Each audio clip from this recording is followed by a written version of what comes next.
পিটির ভিতরে 10 মাস রেখেছিল। মা সন্তান যখন প্রসবের সময় হয়ে যায়, মায়ের সন্তানের মাথাটা মায়ের জরায়ুর দিকে চলে যায়, সন্তানের পা দুটো মায়ের কলিজার কাছে লেগে যায়। আমার বন্ধুরে একটা সন্তান প্রসব হওয়ার আগ পর্যন্ত 4500 বার মায়ের কলিজার ভিতরে লাথি মারে। ওই মা যখন লাথি খায় দুনিয়ার খাবার ছেড়ে দেয়, মা যখন লাথি খায় দুনিয়ার ঘুম ভেঙে যায়, মা যখন লাথি খায় দুনিয়ার খাবারের পানির গিলাসটা রেখে দেয়। ছেলের মাথায় লম্বা চুল আর কানে সোনার দুল, এখন কোনটা বেটা কোনটা বেটি, এখন কোনটা বেটা কোনটা বেটি চেনার তো আর উপায় নাই। নারী পুরুষ চেনা বড় দায়, ও ভাই রে ভাই, নারী পুরুষ চেনা বড় দায়। ছিলেন যাদেরকে নিয়ে বাংলাদেশের এক শ্রেণীর গাঁজাখোর, মদখোর, ভাঙখোর, সুয়ানিখোর, হারামখোর, বেঈমান, ওযু নাই, গোসল নাই, পাক নাই, পবিত্রতা নাই, সত্য নাই, মিথ্যা নাই, হারাম হালাল বাসকোস নাই, গাও নাই, গোসল নাই, এই ধরনের লোকেরা মাজার নিয়ে যারা ব্যবসা করতেছেন, তাদেরকে ব্যবসার জন্য আল্লাহর ওলিরা অনুমতি দেয় নাই যে তোমরা আমাদেরকে নিয়ে গাঁজার ব্যবসা করো। কিন্তু আল্লাহর ওলিরা এসেছিলেন ইসলাম প্রচারের জন্য। তারা কি টাকা পয়সা কন্ট্রাক্ট করে আসছেন? কথা বলেন। তাহলে বোঝা গেল ওই আল্লাহর ওলিদের সাথে আমাদের চরিত্রের সাথে মিল নাই। কি সভাপতি সাহেব? আরে আমি এই কথা বলার পরে যদি আমার টাকা না দেন তাইলে আবার উল্টা দিক যাবে, ঠিক কি না? যে হুজুরের একটা সুযোগ পাইছি আজকে বিনা টাকা বিদায় দেব, এই কামও চলবে না। আমাদেরও ইনসাফ নাই। বক্তারা বক্তৃতা করে, কন্ট্রাক্ট করে টাকা নাই, ইনসাফ না থাকার কারণে। আমি দিনাজপুর থেকে গেছি সেই গাইবান্ধায়, মাহফিল শেষ করে আমার টাকা দিছে 1300, আমার খরচ হলো 4200। কথা বুঝছেন? জল ঢাকায় গেছি, নাম না বলি, খরচ হলো 5000-এর উপরে, টাকা দিয়েছে 3000। কমিটির লোকের কোনো খোঁজ খবর নাই। আপনারা তাও আহলান সাহলান মারহাবা দিয়া রাস্তা থেকে নিয়ে আসছেন, এখন যাওয়ার সময় সেটা না খাওয়াইলেও চলবে। আলহামদুলিল্লাহ বলেন। আমি 1 নাম্বার বললাম বক্তাদের ব্যাপারে।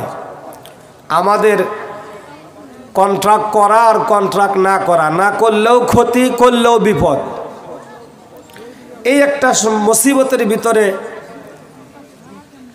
ইসলাম জীবন যাপন করতেছে। ইসলামের এখন ইসলাম হলো অসুস্থ, হাসপাতালের বিছানায় স্যালাইন লাগানো অবস্থায় আছে। খুব খেয়াল করেন আমার দিকে। দ্বিতীয় নাম্বার হলো আমরা যারা আয়োজক কমিটি, তারাও কমার্শিয়াল। টাকা উঠাবো 5 লাখ, খরচ করব 3 লাখ, 2 লাখ থাকবে, এটা ব্যবসা। এই টাকা নিয়ে কিছু কিছু জায়গায় কমিটি আর প্রতিষ্ঠানের ভিতরে মারামারি চলতেছে।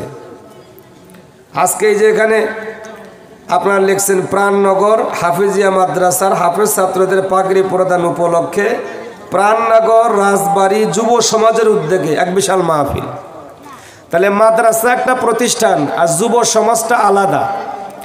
এখন এই মাহফিল করার পরে চুপ, কথা বলবি না। মাহফিল করার পরে যুব সমাজ তো আয়োজন করলেন, মাহফিল করে 2 লাখ টাকা বাঁচলো। এখন যুব সমাজ যদি বলে যে আমাদের 1 লাখ দেন, আপনারা 1 লাখ নেন, তাহলে বলেন ভেজাল আছে না নাই?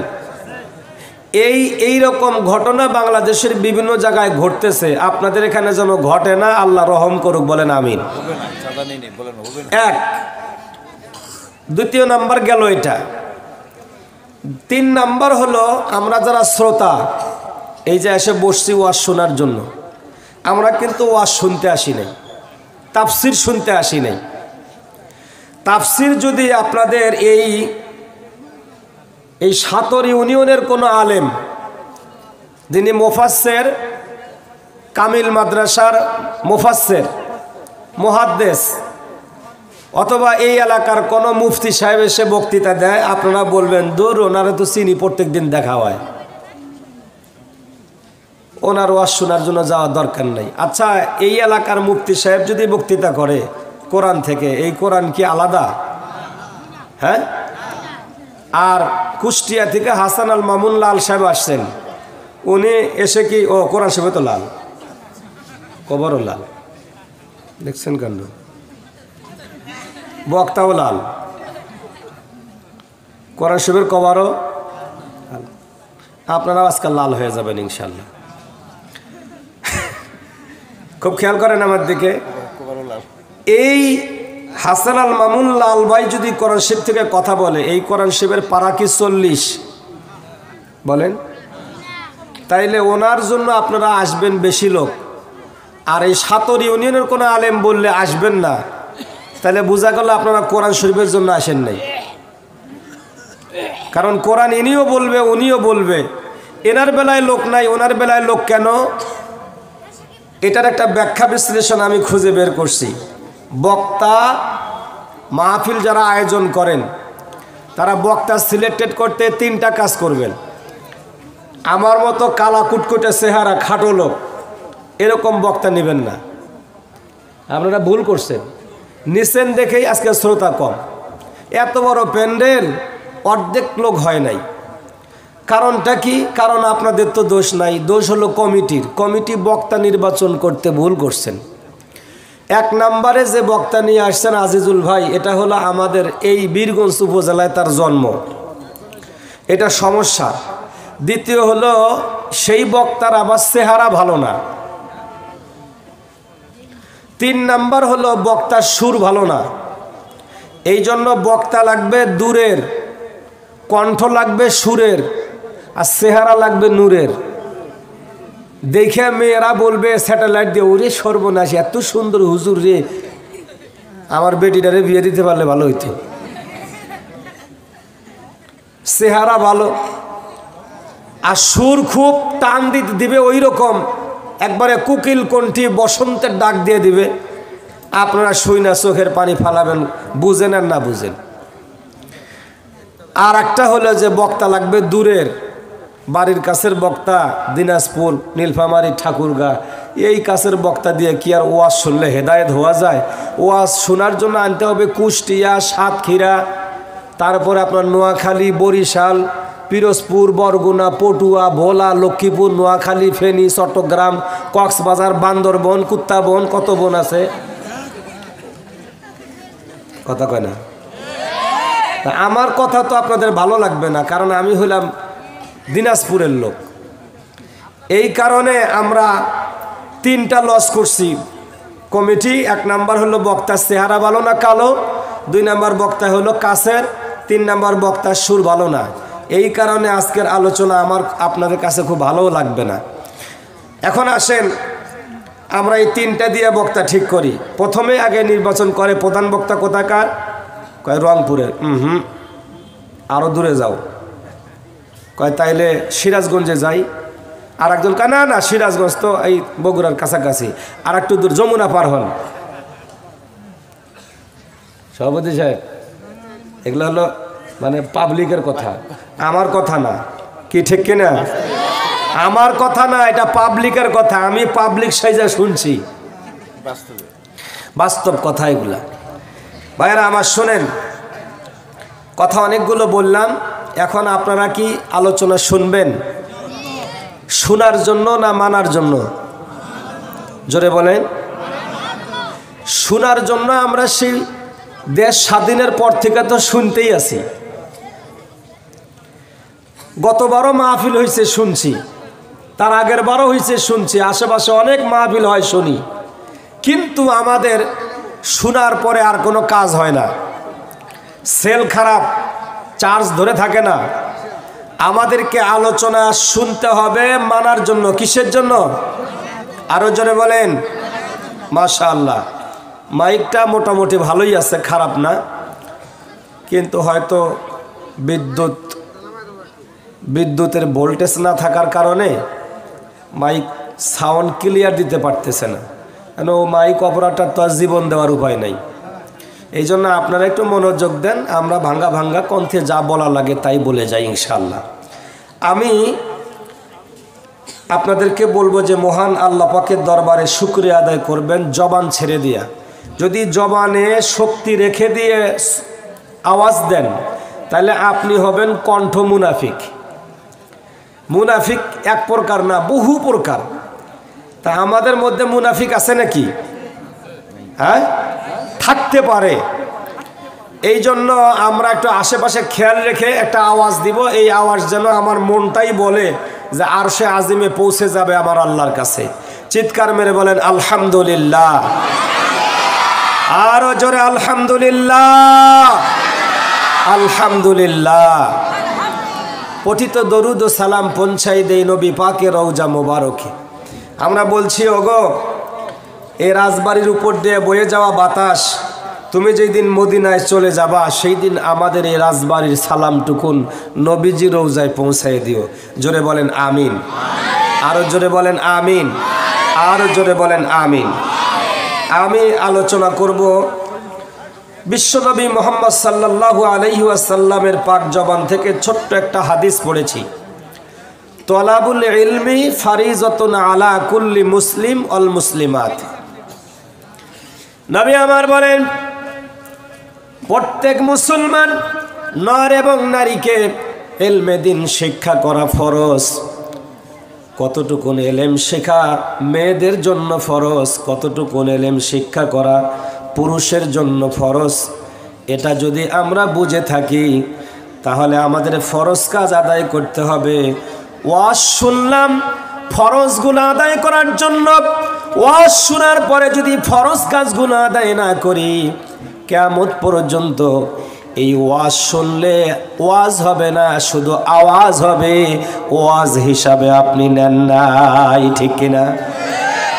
ফরজ হলো, আপনারা বলেন তো, মেয়েদের জন্য পর্দা করা কি? আরো জোরে। তাহলে মেয়েরা যদি পর্দা না করে এই ওয়াজ তাদের জন্য উপকারে আসবে না। মেয়েদের পর্দা হলো 14 প্রকার পুরুষের সঙ্গে দেখা করতে পারবেন, বাকি পুরুষের সঙ্গে আপনার দেখা করা জায়েজ নাই। সভাপতি সাহেব খেয়াল করবেন, আজকের মাহফিলে যেহেতু সভাপতি, অতএব আলেমরা বক্তৃতা করবে, এই বক্তব্যের সভাপতি উনি। সভাপতি সাহেবকে আমল করতে হবে, শ্রোতাদেরকে আমল করতে হবে, বক্তাদেরকে আমল করতে হবে। সকলের আমলের উদ্দেশ্যে আজকের এই বক্তব্য। আমি আজিজুল ইসলাম আপনাদের ভাই, কথাগুলো আপনাদেরকে বলে যাই। আমার মায়েরা বোনেরা যারা এসেছেন তারা মনোযোগ দিয়ে দেন। আপনি 14 প্রকার পুরুষ বাদ দিয়ে ভিন্ন পুরুষের সঙ্গে যদি আপনার চেহারাটা প্রদর্শন করেন, দেখান, খিটখিট খিটখিট করে হাসেন, আত্মীয়তার মহব্বতের কারণে সামনে যান, মেহমানদারি করেন, সেজে গুজে বেড়ান, আর বলেন আমি মুসলমান, আল্লাহর কসম আপনি মুসলমান হতে পারেন, তবে আপনি দায়ুস হিসাবে আল্লাহর জাহান্নামে যাবেন। খেয়াল করেন 14 প্রকার পুরুষ কারা কারা? ও রাজবাড়ির মায়েরা, সাতরের মায়েরা, বীরগঞ্জের মায়েরা, খুব মনোযোগ দিয়ে কথাগুলো শুনবেন। খালি মায়েরা শুনবে না, আপনারাও শুনবেন, পুরুষরাও শুনবেন। যুবক রে, তুমি বিয়ে করো, বউটারে সাজায়া গুজায়া গ্রামের মানুষকে দেখাও, আর গ্রামের মানুষ এসে তোমার বউরে দেখে দেখে কি মুস্কি মুস্কি হাসে আর একটুখানি গিফট দিয়ে চলে যায়। তুমি মনে করো আমার বউ সুন্দরী, এটা খালি আমি জানি না, আমার এলাকার সব পুরুষেরা জানে। এ যুবক রে, তোর বউকে সাজায়া গুজায়া যত পুরুষের সামনে দেখা করাবি, তোর স্ত্রীর পেটের থেকে যতগুলো সন্তান আসবে এগুলো বেয়াদব হবে, এগুলো বেঈমান হবে, এগুলো পিতা বিদ্বেষী হবে, মা বিদ্বেষী হবে, ইসলাম বিদ্বেষী হবে। জোরে বলেন ঠিক কিনা? আমাদের সমাজে বেয়াদবের সংখ্যা দিন যত যায় তত বাড়ে। আপনার ঘরের ছেলেটা আপনার মতো হয় নাই, আপনি বলেন আমি আমার সন্তানটাকে মানুষ করতে পারলাম না। ও ভাই, কেন মানুষ করতে পারলেন না? আপনি তো মাথার ঘাম পায়ে ফেলে, ও মা ও বোন, আপনি তো নিজে না খাইয়ে আপনার সন্তানকে খাওয়াইলেন, স্কুলে দিলেন, কলেজে দিলেন, ইউনিভার্সিটি বিশ্ববিদ্যালয়ে পড়ায়া এখন আপনার বউ আপনাকে গালি দেয়, তুই বলে বলে। আপনার সন্তান আপনারে চোখ রাঙায় রাঙায় তাকায় ধমক দিয়ে কথা বলে, কেন রে মাদ্রাসায় গিয়া দেখ, চট্টগ্রাম হাটহাজারী থেকে শুরু করে তোর গ্রামের মাদ্রাসা পর্যন্ত এমন কোন মাদ্রাসার হাফেজ, এমন কোন মাদ্রাসার আলেম, এমন কোন মাদ্রাসা পড়ুয়া দাওরা পাশ হাফেজ কোনোদিন তার বাপের ঘাড়ে হাত দেয় নাই, মাকে ঘাড় ধাক্কা দিয়ে বের করে দেয় নাই, মায়ের সঙ্গে বাবার সঙ্গে বেয়াদবি করে না, কারণ ওস্তাদরা তাদেরকে এই শিক্ষা দেয় না। ঠিক কিনা ভাইরা আমার? খেয়াল করুন, অল্প সময় কথা বলবো আমি, অত্যন্ত গুরুত্বপূর্ণ কথা। আমি ধমকা ধমকি করে চিল্লা চিল্লি করে স্টেজ কাঁপায়া মাইক ভেঙে দিয়ে ইসলাম স্টেজে কায়েম করতে আসি নাই। ইসলাম যদি আপনার দিলের ভিতরে ঢুকতে পারে তাহলে আপনি জয়ী হয়ে যাবেন। ইসলাম যদি আপনার দিলের ভিতরে না ঢুকে আমার বক্তব্যের কোনো ফায়দা হবে না। তাই আসুন, তলাবুল ইলমি ফারিদাতুন আলা কুল্লি মুসলিম ওয়াল মুসলিমাত, প্রত্যেক মুসলমান নর এবং নারীকে ইলমে দ্বীন শিক্ষা করা ফরজ। আমার মায়েদেরকে বলতেছিলাম,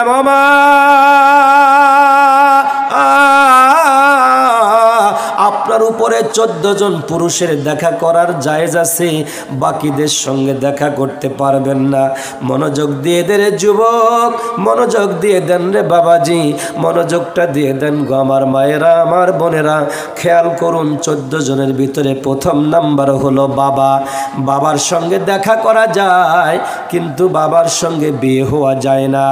ইহুদি খ্রিস্টান যারা ওই লাল কুত্তার দলেরা, ওরা কখনো মায়ের বাস বিচার করে না, বাবার বাস বিচার করে না। ওদের বিয়ের আগে সন্তান হয়, যারা বিয়ের আগে সন্তান নেয় তাদেরকে তারা পুরস্কৃত করে। একই একটা কাজ তারা বাংলাদেশে বাস্তবায়ন করতে চেয়েছিল। আপনারা দেখেছেন বিগত সরকারের আমলে আমাদের দেশে মায়ের পরিচয় দিলেই হয়, বাবার পরিচয় লাগে না।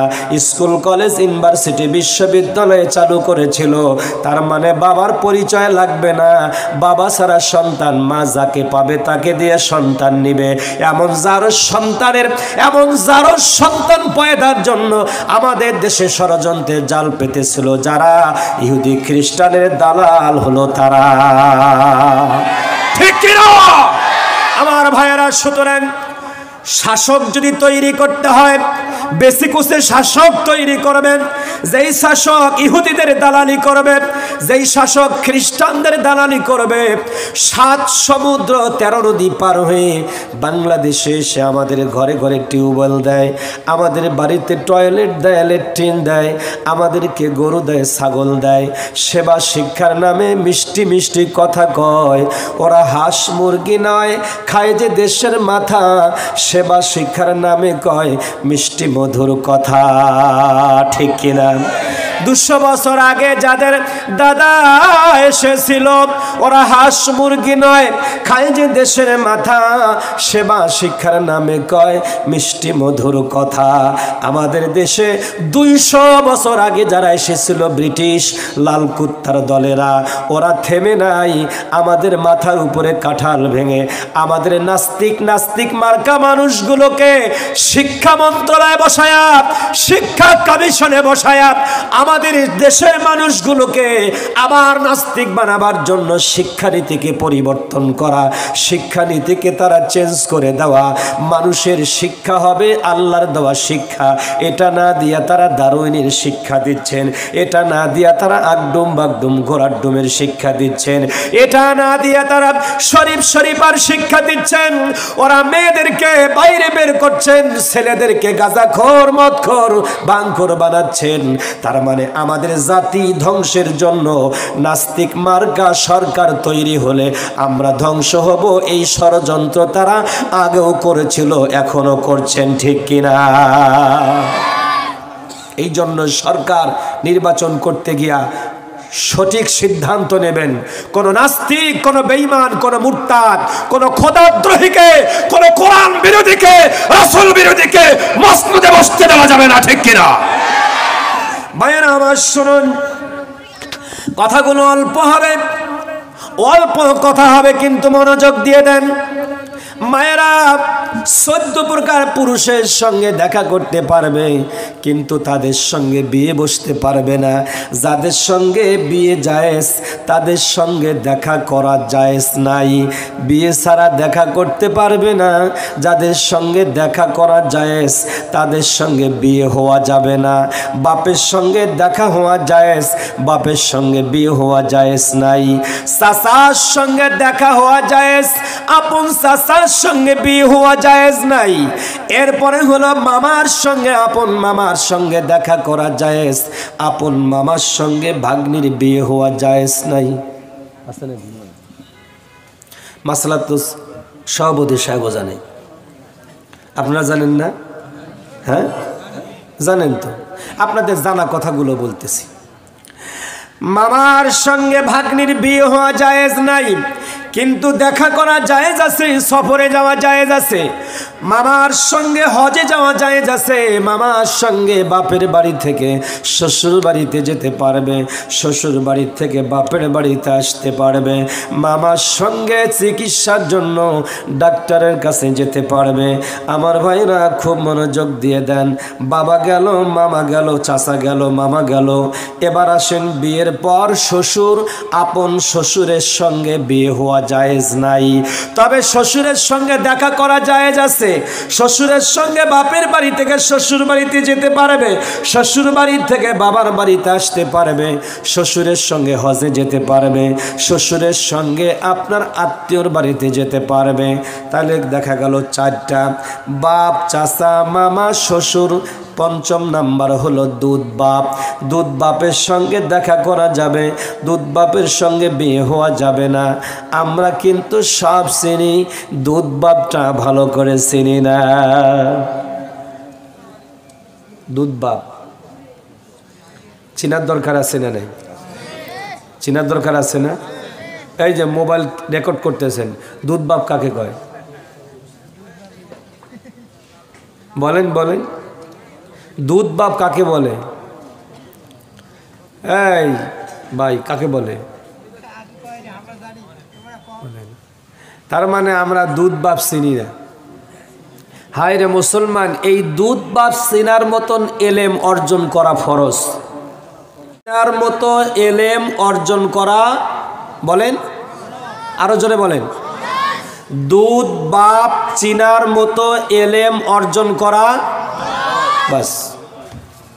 ভাইয়েরা আমার শোনেন, আদি হালিমাতুস সাদিয়া মক্কা নগরী থেকে 120 কিলোমিটার দূরে তায়েফ, তায়েফ থেকে 95 কিলোমিটার দূরে ওয়াদি হালিমাতুস সাদিয়া। মা হালিমার বাড়ি মক্কা থেকে তায়েফ যেতে হয় 120 কিলো, তায়েফ থেকে যেতে হয় 95 কিলোমিটার। তার মানে 215 কিলোমিটার রাস্তা দূরে মক্কা থেকে তায়েফ নগরী। এই তায়েফের একজন মহিলা ছিলেন হালিমাতুস সাদিয়া। জীর্ণ শীর্ণ চেহারা, গরিব এলাকা, পাহাড়িয়া এলাকা, শরীরে স্বাস্থ্য নাই, বুকে দুগ্ধ নাই, ঘরে খাবার নাই, অভাব অনাটনে বসবাস করেন। ওই এলাকার মানুষেরা শহরে যাইতেন, শহর থেকে ছোট্ট ছোট্ট শিশুকে নিয়ে আসতেন। বেদুইন সাহাবীরা দুগ্ধ পান করায়া 2 বছর 2.5 বছর পরে মূল মায়ের কাছে পৌঁছায় দিতেন, আর কিছু বিনিময়ে তারা নিয়ে জীবন জীবিকা করত। এই জন্য ওই তায়েফ নগরীর অনেকগুলো মহিলা স্বামী সহ উটির পৃষ্ঠে সওয়ার হয়ে কাফেলা করে রওনা করলেন। মক্কা নগরীর দিকে যাচ্ছে। একটা ছোট্ট দুগ্ধ শিশু নেবেন, লালন পালন করে আবার মায়ের কাছে দেবেন। অনেকগুলো কারণ আছে তায়েফে সন্তান দেওয়ার জন্য। মক্কার মানুষের চরিত্র খুব একটা ভালো ছিল না, মক্কার মানুষের মুখের ভাষা ভালো ছিল না, মক্কার মানুষের আচার আচরণ ভালো ছিল না। তায়েফ ছিল শিক্ষিত এলাকা, তায়েফের মানুষের ছিল ভদ্রতা, তায়েফের মানুষের ভিতরে ছিল মানসিকতা, মানবতা। এই জন্য ছোট্ট বাচ্চাগুলোকে তায়েফে দিতেন। তায়েফের মানুষের ভদ্রতা দেখে দেখে তারা ভদ্রতা শিখত। তায়েফের মানুষের কৃষ্টি কালচার দেখে সন্তানগুলো খুব ভদ্র হয়ে ফিরে আসতো। মক্কার লোকেরা বেশিরভাগ সন্তানগুলোকে তায়েফে দিতেন লালন পালনের জন্য। মা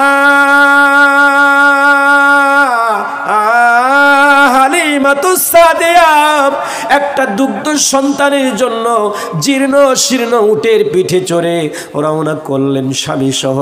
মক্কাতে আসার আগেই তার সাথী সঙ্গীরা মক্কায় ঢুকে গেছে সবল উট নিয়া। ঘুরে ঘুরে মক্কার যুবকেরা, মক্কার মানুষেরা, মক্কার নারীরা ওই কাফেলাকে অনেক সন্তান দিয়ে দিচ্ছেন, সবাই সন্তান পেয়ে গেল। মা হালিমাতুস সাদিয়া পিছে পড়ার কারণে সন্তান পেলেন না। মক্কার অলে গলে ঘুরতেছেন, ঘুরে ঘুরে দেখে কোথাও সন্তান নাই। একটা ঝুপড়ি ঘর, ঘরের দিকে তাকায় দেখতেছে ঘরের ভিতরে কি যেন নূরের বাতি জ্বলতেছে, চোখে আলো লাগে, আলো লাগে, মিষ্টি মিষ্টি আলো লাগে। মা হালিমাতুস সাদিয়া ওই ঘরের দিকে আগায় যায়, ঘরের দরজায় ডাকা বলে, কে গো ঘরে আসো নাকি? আমারই কি একটা ছোট্ট সন্তান দিতে পারবা, দুগ্ধ সন্তান? মা আমিনা ঘরের দরজা উকি মেরে দেখে জীর্ণ শীর্ণ চেহারার একটি মহিলা, দেখেই তাকে ভালো লেগেছে। ডাক দে বলে, বুবুরে এসেছো সন্তানের জন্য? আমার একটা দুগ্ধ সন্তান আছে, কিন্তু আমার অর্থ নাই। সন্তান আছে রে বোন, তুমি যদি অর্থ ছাড়া, টাকা ছাড়া, পয়সা ছাড়া, হাদিয়া ছাড়া সন্তান নিতে চাও, আমি একটা সন্তান তোমাকে দিতে পারি। হালিমা ডেকে বলে স্বামীকে, স্বামী আমাদের তো শরীরে শক্তি নাই, খাবার নাই, অর্থ নাই, সম্পদ নাই। মক্কাতে আসলাম, একটা সন্তান ছাড়া যদি চলে যাই কেমন হবে? স্বামী রে একটা সন্তান আছে, পয়সা দিতে পারবে না, হাদিয়া দিতে পারবে না, একটু কি নেওয়া যায়? দেখা যায়, একটু কোলে নিয়ে দেখি। মা হালিমাতুস সাদিয়া মা আমিনার কোল থেকে শিশু নবী মুহাম্মদুর রাসূলুল্লাহ সাল্লাল্লাহু আলাইহি ওয়াসাল্লামকে যখন কোলে নিলেন, কোলে নিবার সাথে সাথে মনে হয় আসমানের চাঁদ হযরতে হালিমাতুস সাদিয়ার কোলে চলে এসেছেন। চিৎকার মেরে বলেন আল্লাহু আকবার। হালিমা বুঝতে পারলেন আমার বুকের দুগ্ধ শুকায় গিয়েছিল। আমি যখন মুহাম্মদকে কোলে নিলাম, আমার বুকের ভিতরে দুগ্ধের জোগাড় শুরু হয়ে গেল, জোয়ার শুরু হয়ে গেল। আস্তে আস্তে কেমন যেন হালিমার শরীরটা সবল হতে লাগলো। অসুস্থ মানুষ সুস্থ হলে যেমন ভালো লাগে, অসুস্থ মানুষকে স্যালাইন দিলে যেমন ভালো লাগে,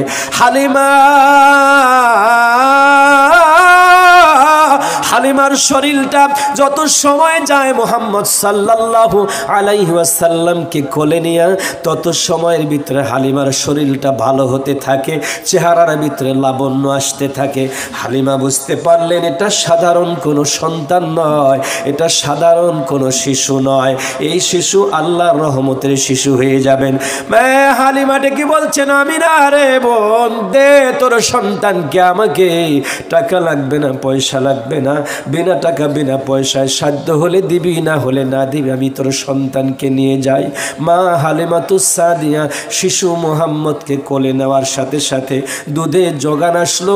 মা হালিমার চেহারাটা সুন্দর হতে শুরু হলো, শুকনো চেহারাটা কেমন যেন আস্তে আস্তে ভালো হতে শুরু করলো। হালিমা সন্তানকে কোলে নিয়ে উটের পিঠে চড়ার সঙ্গে সঙ্গে জীর্ণ শীর্ণ উটটা যেন শক্তিশালী হয়ে গেল। আল্লাহু আকবার। আমার সেই নবীর প্রেমে যারা এসেছেন, আমার সেই নবীর আদর্শ যারা গঠন করবেন, আমার সেই নবীর দিকে মোহাব্বত যারা করবেন, নবীজির 63 বছর জিন্দেগি নিজের ভিতরে লালন করলে আমার ওই উম্মতটা নবীজির কোনোদিন জাহান্নামে যাবে না। আমার নবীর উম্মত নবীর ভালোবাসা অর্জন করলেই আল্লাহর জান্নাতের মেহমান হয়ে যাবে, ঠিক কিনা? উটটা শক্তিশালী হয়ে গেল। সাথী সঙ্গীরা সন্তানদেরকে নিয়ে সামনের দিকে রওনা করে বহুদূর যখন চলে গেলেন, পিছনে পিছনে হযরতে হালিমাতুস সাদিয়া ছোট্ট শিশু মুহাম্মদকে কোলে নিয়ে রওনা করলেন। যেতে যেতে পথিমধ্যেই শক্তিশালী উট, দুর্বল উটটা শক্তিশালী হয়ে গেল। সবল উটগুলোকে পিছে ফেলে মুহাম্মদ সাল্লাল্লাহু আলাইহি সাল্লামকে নিয়ে সামনে রওনা হয়ে চলে গেলেন। সবার আগে নবী মুহাম্মদকে নিয়ে হালিমাতুস সাদিয়া ওই তায়েফ নগরীতে পৌঁছে গেছেন। যেই হালিমাতুস সাদিয়া নিজের বুকের দুগ্ধগুলো নিজের সন্তানকে খাওয়াইতেন, একদিকে আর একদিকে মা আমিনার কোলের সন্তান, পেটের সন্তানকে হালিমাতুস সাদিয়া আর একটা স্তনের দুগ্ধ পান করাইতেন। একই মা দুইটা সন্তান, একটা নিজের আর একটা অন্যের সন্তানটার দুধ মা হয়ে গেলেন। আর এই হালিমাতুস সাদিয়ার স্বামী হলেন নবী মুহাম্মদুর রাসূলুল্লাহর দুধ বাপ। চিৎকার মেরে বলেন সুবহানাল্লাহ। অযুবক, দুধ বাপ দুধ মা চেনার মধ্যে এলেম অর্জন করা ফরজ। আমরা তো বাবা চিনি না, মা চিনি না, নিজের মাকে ভালোবাসি না, নিজের বাবাকে ভালোবাসি না। একদিন আমার নবীজি হযরতে হালিমাতুস সাদিয়া রাদিয়াল্লাহু তাআলা আনহাকে এমন সম্মান করলেন, সাহাবীদেরকে নিয়ে রাসূল করিম সাল্লাল্লাহু আলাইহি ওয়াসাল্লাম বসে আছেন। যুবক রে, যিনি তোকে 10 মাস পেটে রেখেছিল, এই মায়ের দামটা কি একটু স্মরণ কর, শুনে নে। যে মা পেটের ভিতরে 10 মাস রেখেছিল, মা সন্তান যখন প্রসবের সময় হয়ে যায়, মায়ের সন্তানের মাথাটা মায়ের জরায়ুর দিকে চলে যায়, সন্তানের পা দুটো মায়ের কলিজার কাছে লেগে যায়। আমার বন্ধুরে, একটা সন্তান প্রসব হওয়ার আগ পর্যন্ত 4500 বার মায়ের কলিজার ভিতরে লাথি মারে। ওই মা যখন লাথি খায় দুনিয়ার খাবার ছেড়ে দেয়, মা যখন লাথি খায় দুনিয়ার ঘুম ভেঙে যায়, মা যখন লাথি খায় দুনিয়ার খাবারের পানির গিলাসটা রেখে দেয়। ও যুবক, ওই মাকে কেমনে তুমি ভুলে থাকো রে? ওই মাকে কেমনে তুমি খাবার দাও না? ওই মায়ের সাথে কেমনে রাগারাগি করো? কেমনে মাকে কটাক্ষ করে গালি দাও? কেমনে তুমি মাকে রেখে অন্য ঘরে তুমি ভালো ভালো খাবার তোমার স্ত্রী সন্তানদেরকে নিয়ে খাও? যুবক রে, তোর ঘরে আল্লাহর লানত। এ যুবক রে, তোর সন্তানের উপরে আল্লাহর লানত। এ যুবক, তোর পরিবারের উপরে আল্লাহর লানত আসবে। যেই মা অন্য ঘর থেকে তোমার জন্য নিঃশ্বাস ফেলে আল্লাহকে বলবে, হারে সন্তান, আমি তোকে 10 মাস পেটে রেখেছিলাম, জেহাদে রক্তের মতো রক্ত ঢেলে দিয়ে প্রসব করেছিলাম, আমি তোকে 2.5 বছর আমার স্তনের দুগ্ধ পান করিয়েছি। যুবক রে, আজ তুমি আমাকে ভুলে গেছো তোমার কয়েকদিনের বান্ধবী পাইয়া, তোমার কয়েকদিনের জীবনের সাথী পাইয়া, সন্তান পাইয়া তুমি আমারে ভুলে গেলা। যুবক রে, সাতরের ভাইয়েরা শুনে রাখো, সাতরের বাবাজিরা শুনে রাখো, এ সাতরের বোন শুনে রাখো, হযরত হালিমাতুস সাদিয়া রাদিয়াল্লাহু তাআলা আনহা একদিন নবীজির কাছে যাচ্ছেন। নবীজি সাহাবীদেরকে নিয়ে বসে আছেন। এমত অবস্থায় জীর্ণ শীর্ণ চেহারা, একটা জীর্ণ শীর্ণ পোশাক পরে একজন মহিলা আসলেন। নবীজি তাকে দেখে মাথার পাগড়িটা খুলে বিছায় দিয়ে দিলেন। সাহাবীরা অবাক হয়ে গেল, কে কে কে নি কে? নবীজি কেন তাকে মাথার পাগড়ি খুলে চাদর বিছিয়ে দিল বসার জন্য? এটা কোন মহিলা? তিনি যখন চলে গেলেন, আল্লাহর নবীকে সাহাবীরা জিজ্ঞেস করলে, ডাক দে বলে, সাহাবীরা রে, আমার সেই দুর্দিনের সময় ছোট্টবেলায় আমি যখন আমার মায়ের কাছে ছিলাম না, আমি আমার দুধমা হালিমাতুস সাদিয়ার কাছে ছিলাম, ইনি আমাকে বুকের দুগ্ধ পান করিয়েছেন। ইনি হলেন সেই মা হযরতে হালিমাতুস সাদিয়া। আমার ভাইয়েরা, আমার যুবকেরা, খুব মনোযোগ দেন। ওই মায়ের সাথে কখনো খারাপ ব্যবহার করো না। নিজের মায়ের সাথে কখনো রাগ দেখিয়ে কথা বলো না, ঝংকার দিয়ে কথা বলো না, রাগ দেখিয়ে কথা বলো না। অসুস্থ হলে খবর নাও না, একটু খবর নিয়ে দেখো। এতদিন মায়ের সাথে রাগ করেছো বউয়ের কথা শুনে, এতদিন রাগ করেছো শাশুড়ির কথা শুনে, আজ চলে যাবে মায়ের পায়ে ধরে কাঁদবে আর বলবে, মা আমার জীবনে যত ভুল করেছি মা, আমাকে মাফ করে দিয়ে দাও মা। তুমি যদি ক্ষমা করে না দাও, আজ রাতে যদি আমি ইন্তেকাল করিও মা, আমি নাফরমান হয়ে মারা যাব, আমার কবর হবে জাহান্নামের গর্ত। ও যুবক রে, আমার নবী তোমাকে শাফায়াত করবে না মায়ের সাথে বেয়াদবি করার কারণে, ঠিক কিনা? আল্লাহ পাক বলেন কুল্লাহুমা কওলান কারীমা, তোমরা তোমাদের পিতামাতার সাথে সবচাইতে সুন্দরভাবে, নরমভাবে, ভালোভাবে, সোহাগ মাখা কথা তুমি তোমার মায়ের সাথে বলো। পৃথিবীতে মায়ের চাইতে আর কোনো আপন তোমার কাছে নাই, বাবার চাইতে আপন পৃথিবীতে আর কেউ নাই। যুবক, বক্তৃতা শুনে, গরম গরম কথা শুনে তোমার জীবনের কোনো পরিবর্তন হবে না যদি তোমার মাওলাকে না চিনো, যদি তোমার আল্লাহকে না চিনো, যদি তোমার জন্মদাতা পিতা মাতাকে না মানো, না চিনো। সুতরাং এই পৃথিবীর কোনো আমল তোমার কাছে মঞ্জুর হবে না। আমার সাতরের মায়েরা, সাতরের বোনেরা, কথাগুলো মনোযোগ দিয়ে দেন। আমরা দুধ বাপ পর্যন্ত এসেছি। বাবার সঙ্গে দেখা করা যাবে, বিয়ে হওয়া যাবে না। চাচার সঙ্গে দেখা করা যাবে, বিয়ে হওয়া যাবে না। মামার সঙ্গে দেখা করা যাবে, বিয়ে হওয়া যাবে না। এরপরে বাপ, চাচা, মামা, শ্বশুরের সঙ্গে দেখা করা যাবে, বিয়ে হওয়া যাবে না। দুধ বাপের সঙ্গে দেখা করা যাবে, বিয়ে হওয়া যাবে না। কয়জন হলেন? আরো জোরে, জোরসে বলেন। যারা বলতেছেন না তারা কি বোঝেন নাই?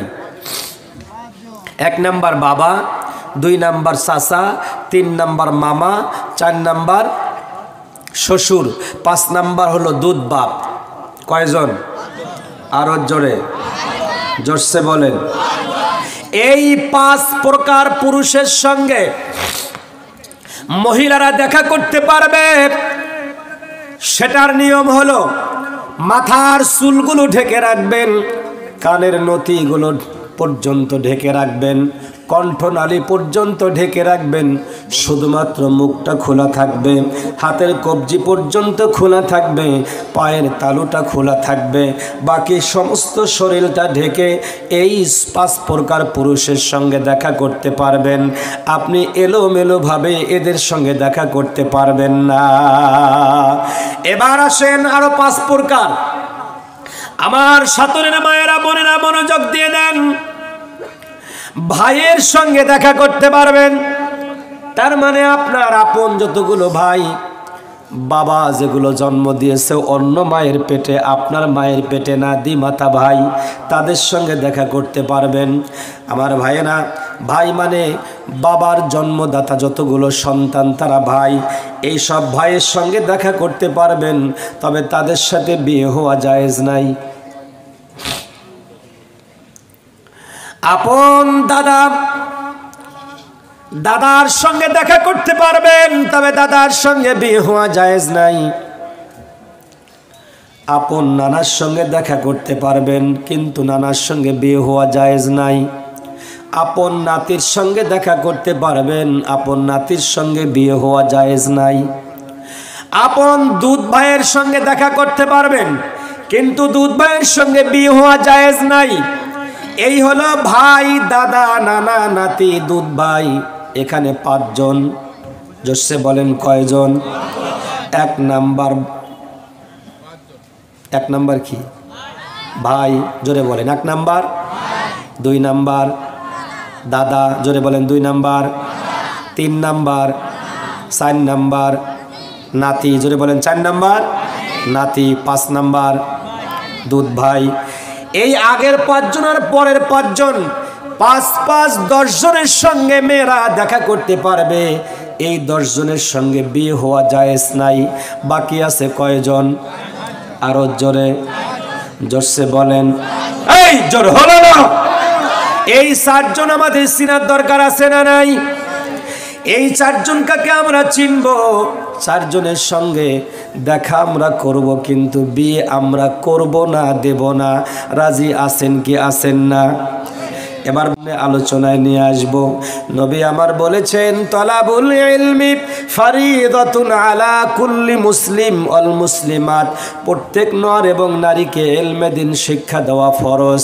যতটুকুন শিখলে 14 প্রকার পুরুষকে চিনা যায়, মেয়েদের জন্য এটা শিক্ষা করা ফরজ।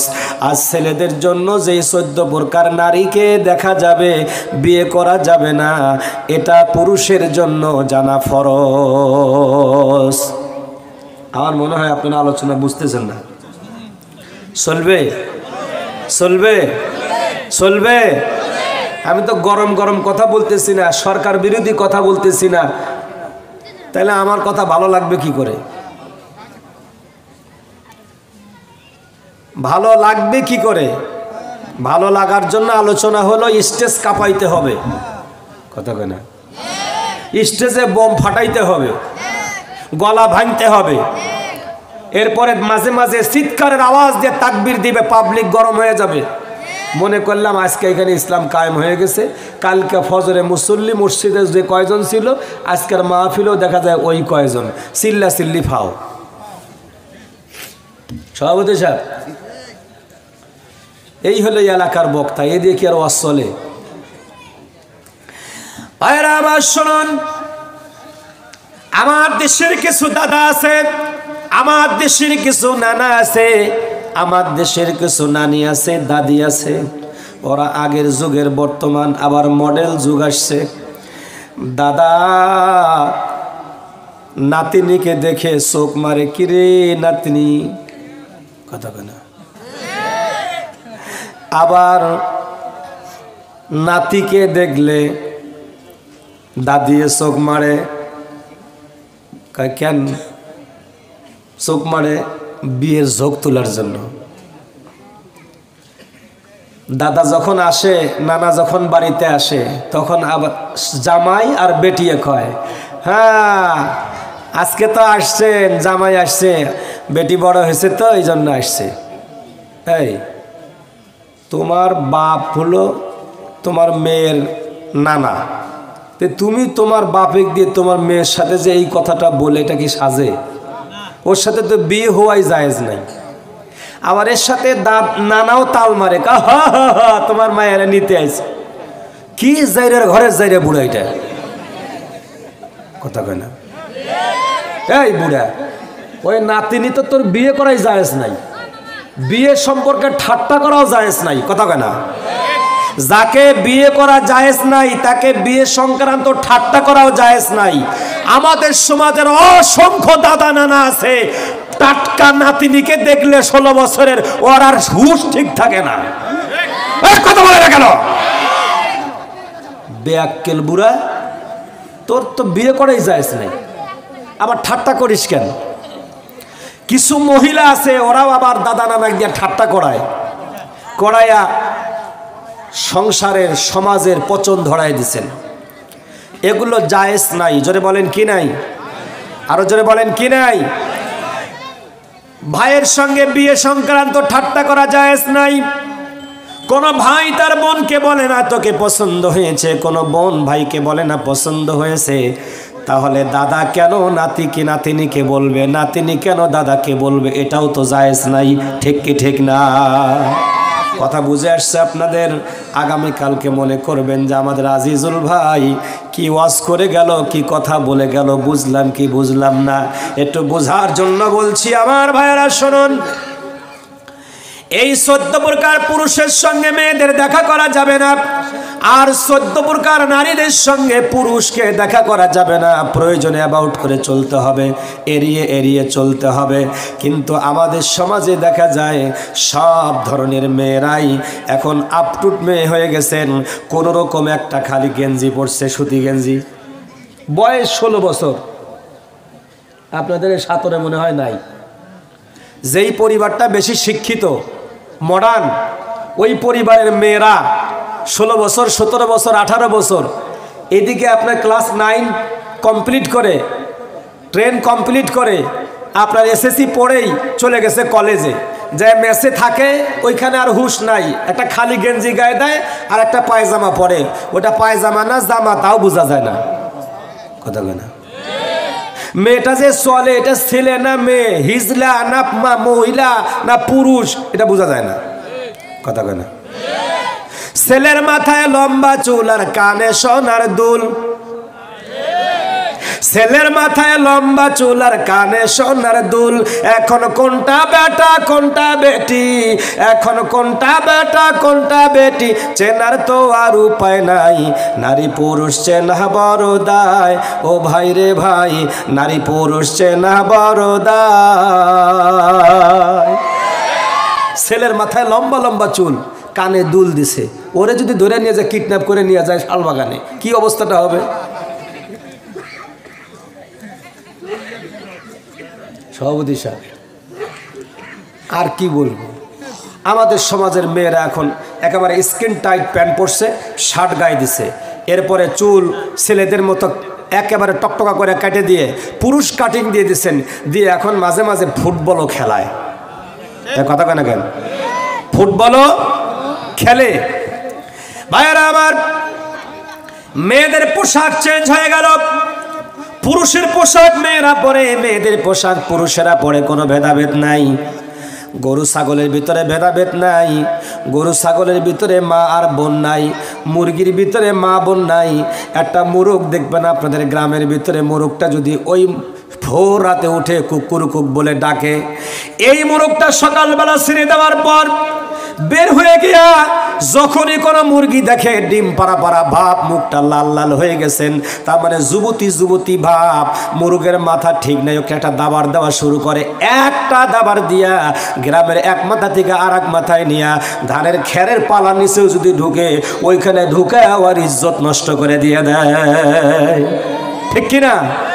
আমাদের সমাজের যুবকেরা এমন হলো, মা নাই, খালা নাই, ফুপু নাই, দাদা নাই, দাদি নাই, নানা নাই, আত্মীয় স্বজন নাই, পোশাক নাই, আশাক নাই, একেবারে পশুর মতো ল্যাংটা হয়ে গেছেন। যেমন খুশি তেমন, এদের ইজ্জত বেজ্জতের কোনো কিছু নাই। যায়া দেখবেন শান্তি নাই ঘরে। মেয়েগুলা ছেলেগুলাকে নিয়া, ছেলেগুলা মেয়েগুলা নিয়া চলে গেছে আপনাদের বীরগঞ্জ সুইচ গেট নদীর চরে। বিকালবেলা যায় দেখবেন টনার টুনি এক জায়গায় বসে বাদাম খায়। মেয়েটাকে ফোন দেয়, মা কোথায়? কয় আসতেছে, আমি আমার বন্ধুর সাথে আছি। কথা কেন? এই লটির ঘরের লটি, তোর কিসের বন্ধু রে? তো 14 প্রকার পুরুষ বাদ দিয়ে কারোর সাথে দেখা করা জায়েজ নাই, আর তুই প্যান্ট শার্ট পরে টি শার্ট গায়ে দিয়ে আর এক ছেলেক নিয়ে নদীর পারে বসে আড্ডা মারতেছিস। তুই কোন মায়ের সন্তান? তোর মাও জেরে, তোর বাপও জেরে। কথা বলে না। খোঁজ নিয়ে দেখেন, এর মা ওই যে রসুলুল্লাহকে মারতে গেছিল যেই কুলাঙ্গা, নবীজি বলেছেন এটা জারস। খোঁজ নিয়ে দেখা গেল জারস। আমি আপনাদেরকে বললাম, যেই ছেলেটা যেই মেয়েটা আর একটা ছেলের সঙ্গে টাঙ্কি মারে, যেই ছেলেটা আর একটা মেয়ের সাথে টাঙ্কি মারে, ফোন করে হ্যালো হ্যালো, কার সাথে যে গেল, কয়েকদিন পরে 7 মাসে প্যাড হয়ে বাড়িতে আসলো। হ্যাঁ বলবেন, হুজুর আপনার মুখের ভাষা এত খারাপ, তোর যে প্যাড হয়েছে এটা খারাপ হয় নাই? আমি বলছি তোর দোষ হয়ে গেছে।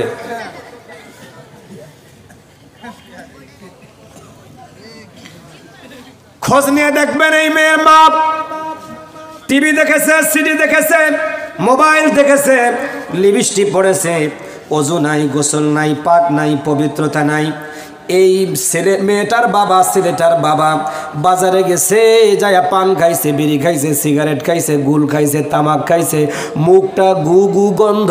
এই অবস্থায় বাড়িতে এসে বিছনায় চলে শুয়েছেন।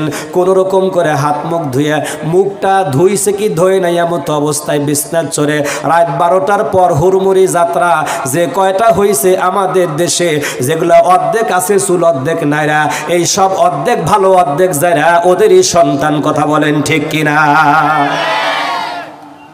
খোঁজ নিয়ে দেখ, তোর মা দোয়া করে নেই, তোর মায়ের ওযু নাই, তোর মা তোকে পেটে নিয়া 7 দুনিয়া বেড়াইছে, দুনিয়ার কত পুরুষ ওখানে চোখ দিছে। কথা কয় না? আমার মায়েরা, আমার বোনেরা শোনেন, এই বাবা, চাচা, মামা, শ্বশুর দুধ বাপ, ভাই, দাদা, নানা, নাতি দুধ ভাই, এরপরে ছেলে, ভাস্তা, ভাগনা, জামাই, এই 4 প্রকারের সঙ্গে দেখা করা যাবে না।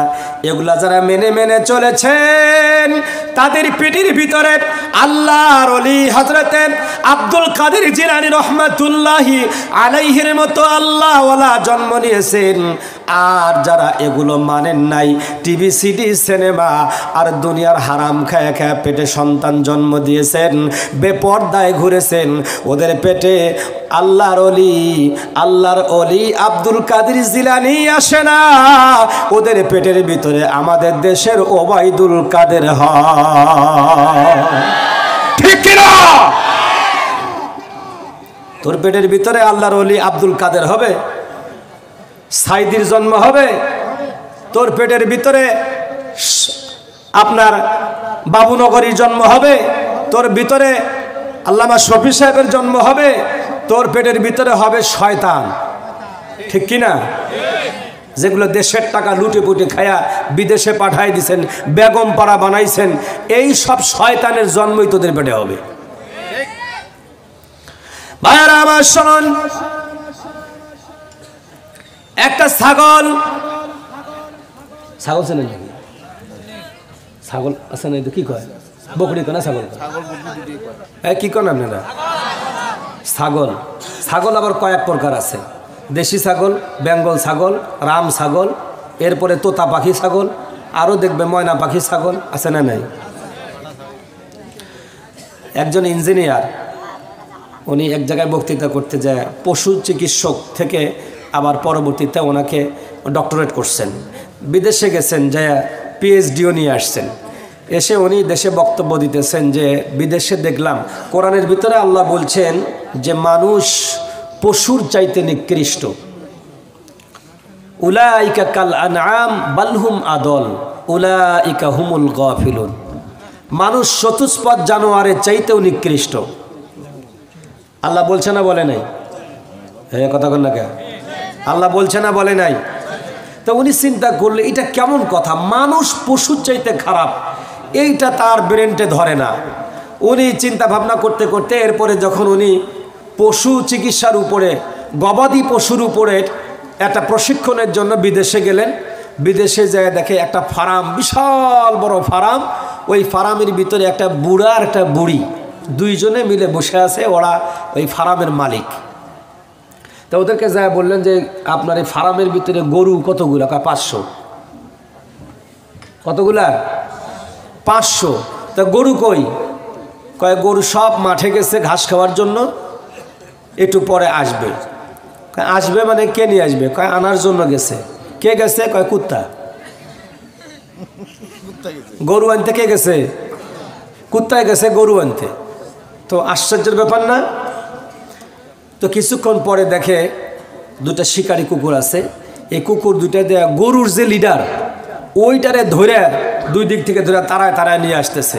আর এই গরু যেগুলো পিছনে ছিল সবগুলো পাল ধরে ধরে আসতেছেন। এসে ওদের যে দুধ দহন করার খাঁচাগুলো আছে, নাম্বার দেওয়া আছে, কোন নাম্বারে কোন গরু ঢুকবে, ওই প্রশিক্ষণ অনুযায়ী ওই নাম্বারে ঢুকেছে, মেশিন দিয়ে দুধ দহন করতেছে।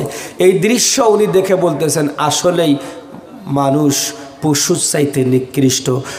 মানুষের চাইতে পশু বেশি প্রশিক্ষণ প্রাপ্ত, এরা মনিব ভক্ত, কিন্তু মানুষ মনিব ভক্ত না। মানুষের যে মালিক আছে এটা মানুষ মনেই করে না। ঠিক কিনা? ভাইয়ারা আমার শুনুন, তলাবুল ইলমি ফারিদাতুন আলা কুল্লি মুসলিম ওয়াল মুসলিমাত। প্রত্যেক নর এবং নারীকে ইলমে দিন শিক্ষা করা ফরজ। এই যে মাদ্রাসা শিক্ষা আপনারা নিতেছি, এটা মাদ্রাসার শিক্ষা, এটা দরকার আছে কিনা একটু খেয়াল করেন। সময় খুব কম না হুজুর? কতক্ষণ আছে? আর 9:30 বাজে। আমি মাদ্রাসা শিক্ষার কথাটা বলে 2 মিনিট সময়, যেহেতু উঠাইতে একটু দেরি করছেন, আর একটু সময় 10 মিনিট সময় আর দেন আমাকে। দেওয়া যাবে কি? 10 মিনিট দেওয়া যাবে? 10 মিনিট পরে প্রধান বক্তা নিয়ে আসেন। আমি এই মাদ্রাসা শিক্ষা কেন দরকার, আপনারা দেখছেন বাংলাদেশের কোনো আলেম, কোনো দাওরা পাস, ইফতা করা, হাফেজকারী, এনাদেরকে শুনছেন যে এনারা টাকা চুরি করে বিদেশে নিয়ে বেগম পাড়া বানাইছে? কথা বলেন না? যে সন্দেহ আছে নাকি? বানান নাই। কেন বানান নাই? এর একটা জ্বলন্ত প্রমাণ। বিগত 111-এর সময় আর্মিরা ফখরুদ্দিন খুঁজে খুঁজে এ দেশের দুর্নীতিবাজ ধরছেন। এক দুর্নীতিবাজ ধরছেন শেখ হাসিনাকে, ধরে খাঁচার মধ্যে ঢুকাইছেন। আবার দুর্নীতি হিসাবে ধরছেন খালেদা জিয়াকে, ওনাকেও ঢুকাই দিচ্ছেন। আবার অন্য অন্য নেতা যারা তাদেরকে তো ধরছেনই। বাংলাদেশের 3 জন মৌলবি ছিল, আলী হাসান মুজাহিদ, মতিউর রহমান নিজামী, দেলোয়ার হোসেন সাইদি। এরা যুদ্ধ অপরাধীর মামলায় কারো ফাঁসি হয়ে গেল, কাকো আমৃত্যু কারাদণ্ড দিয়েও মারতে পারল না, পরে ইনজেকশন পুশ করে ষড়যন্ত্রমূলক হত্যা করলো। ঠিক কিনা? এই এদের যারা করলেন, তারা যখন এই 16 বছর ক্ষমতায়, একদিক থেকে নির্দোষ 111-এর সরকার চিরুনি অভিযান দিয়ে যাদের একটা দুর্নীতি বের করতে পারেন নাই তারা ভালোই থাকলেন 111-এ, যারা ধরা খাইলেন তারা প্রধানমন্ত্রী হইলেন, হওয়ার পরে এই নিরপরাধ মানুষগুলোকে অর্থের মামলা দিতে না পেরে যুদ্ধ অপরাধীর মামলা, সরকার বিরোধী মামলা এগুলো ঢুকাই দিয়া যুগের পর যুগ কারাগারে বন্দি করে রাখলেন, জেলে দিলেন, ফাঁসিতে দিলেন। আচ্ছা দিয়েছেন, ভালো কথা, আপনারা তো ভালো, দেশের টাকা চুরি করার কথা না, কিন্তু এরা ক্ষমতায় এসে দেশের টাকা চুরি করলো, এদের অপরাধ কি? খেয়াল করেন,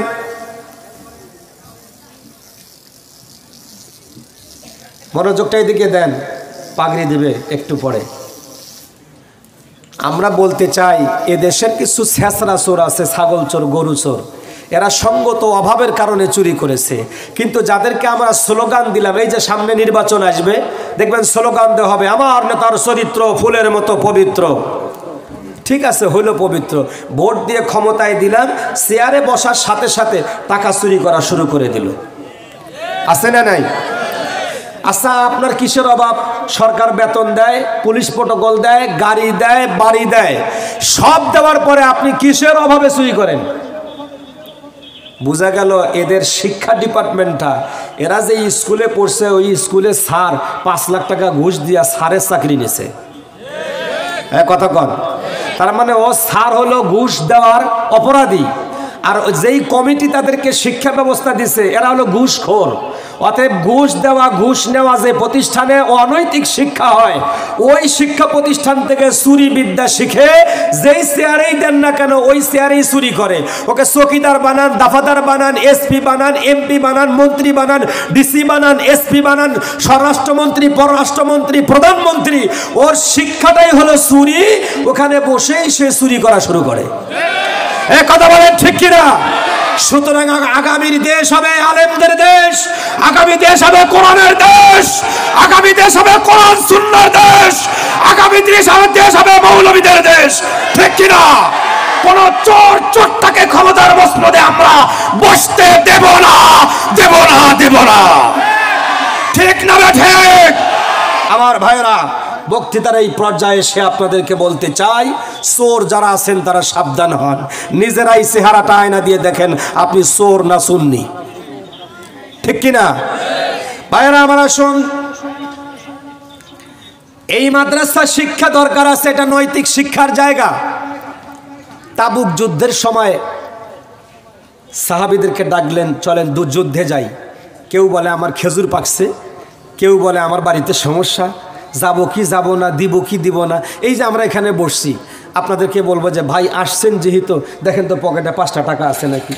হাতায় দেখবেন, আপনি যাওয়ার সময় ঠিকই 20 টাকার চা পান খায়া যাবেন, কিন্তু এই জায়গায় যদি 20টা টাকা দিতেন তাহলে আপনার আব্বা আম্মা যে কবরে শুয়ে আছে, আপনি এখানে একটা বাদাম খাইলেন, এটা 10 টাকার বাদামের সব বাপ মারে কবরে দেন, দেওয়ার দরকার কিনা?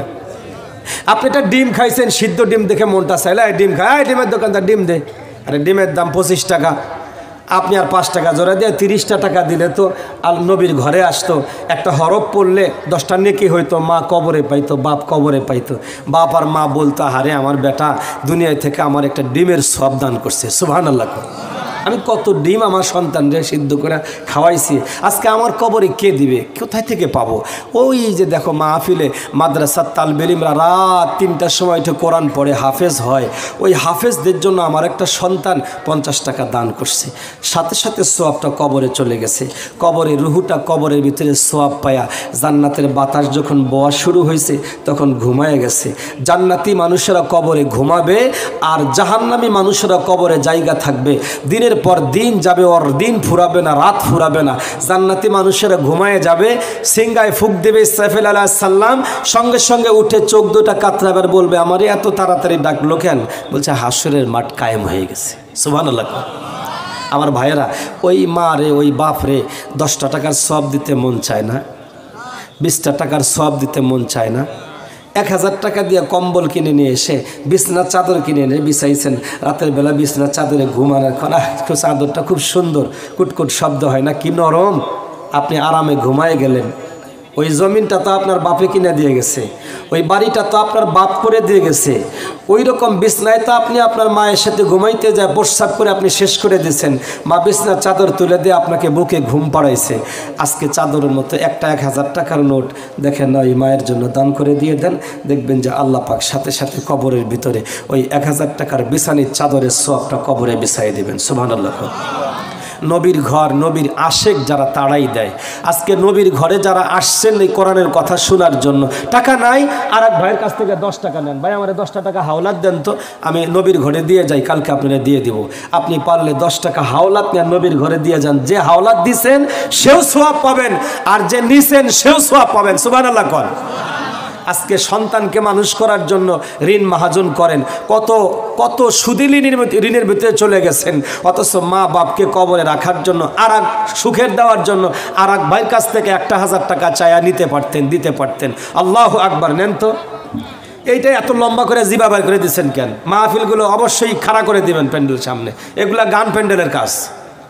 কোন ডেকোরেটর করছে এটা? এই ডিজাইন করবেন না, একবারে খাড়া করে দেবেন, পাবলিক কাছে আসবে, আলেমদের সাথে মুসাফা করবে, আলেমদের হাতে টাকা দিবে, ঠিক কিনা? আগামীতে এই কাজ